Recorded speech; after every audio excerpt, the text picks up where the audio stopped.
All right, well, praise the Lord Jesus, who's given us everything we need tonight for our Zatarain's Brined, beer battered sheepshead. And this is going to be awesome. So let's talk about the brine first. So 48 hours ago, I put the sheepshead fillets in 1 pint of water, 4 tablespoons of crab oil, 1 tablespoon salt, 2 tablespoons of sweetener, and you could use honey, you could use maple syrup, you could use brown sugar, molasses, whatever your favorite sweetener is for this kind of thing.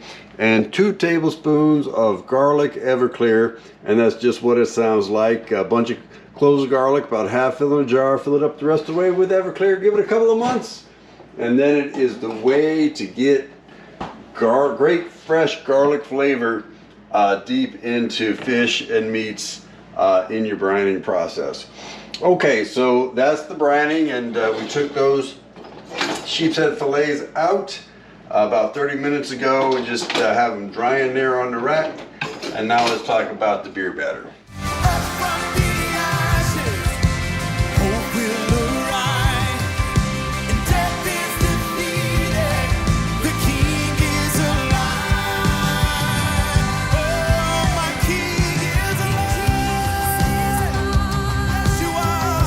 Alright, so the kind of beer you use in the beer batter is not terribly important. We happen to have Corona handy, so we're using it. Most important thing about the beer is you want it to be cold, and 1 cup of all-purpose flour, 2 tablespoons of cornstarch, and 1/2 teaspoon of baking powder. And then we're just going to whisk the beer into the flour until it's the consistency of pancake batter. And over time you'll realize, hey, I like a little thicker batter on my fish. I like a little thinner batter on my fish. Whatever your family likes. But with our family's likes, it works out to be about 8 ounces of beer for the cup of flour and the other ingredients as I explained. But you don't want to just barely have 8 ounces. Usually a 12-ounce beer is plenty if that's the size your beer comes in. A 10-ounce beer will usually work. But sometimes, you know, if you need to make it a little thinner, you add a smidge more beer. You need to make it a little thicker, you just add another tablespoon or so of flour.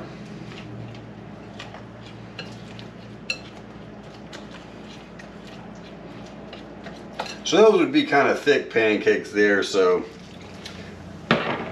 we've learned that our family likes it more on the thinner pancake batter side, so that's what we're aiming for tonight. So we've got our oil preheating in the Fry Daddy. Plugged that in about 15 minutes ago.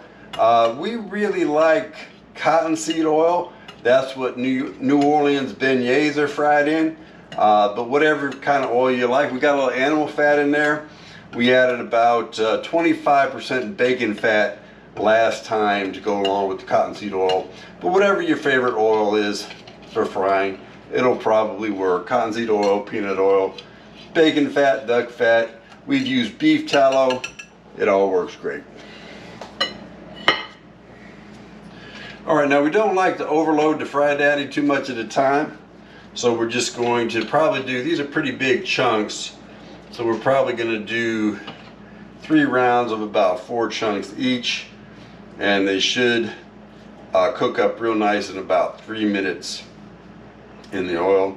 So going in at 505.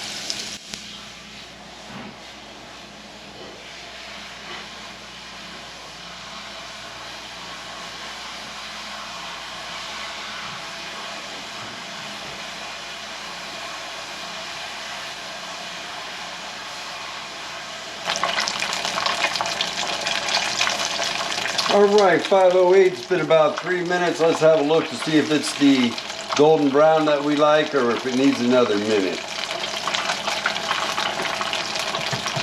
We're going to go ahead and give it another minute. I mean, it is getting toward the golden brown that we like, but especially when they start cold, and these were in the brine until shortly before we started cooking them. So when your fillets start real cold, sometimes we need another minute. Straight off the fish, man, it's closer to 3 minutes, you're done. 509. Oh yeah, these are looking awesome.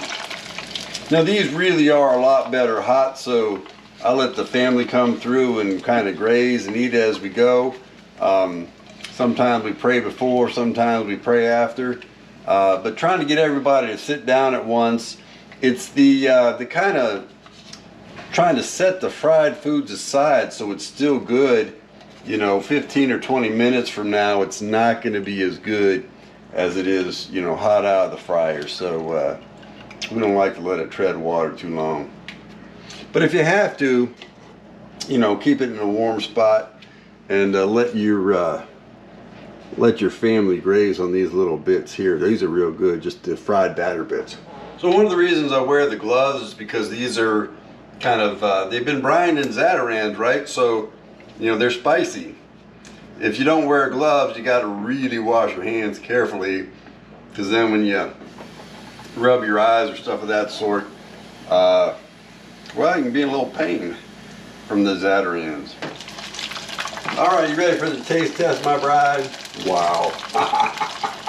Well, the Zatarains just takes this to the next level. This is fine Louisiana cuisine right here. What's your opinion, my love? You got the batter just right, and the flavors on the inside. It's amazing. Yeah, most fish recipes, even the Louisiana recipes, the flavor's all on the outside, but the brining and the Zatarains gets the flavor on the inside. And it's not just the Zatarains, it's the garlic as well, and it's awesome, top notch. There is room at the altar, there is room at the pew, there is room at the table, a place for me and for you.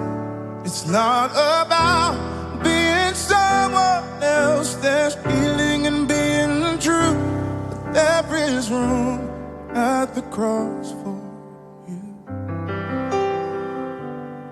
Tell me, do you care to obey him? Hi.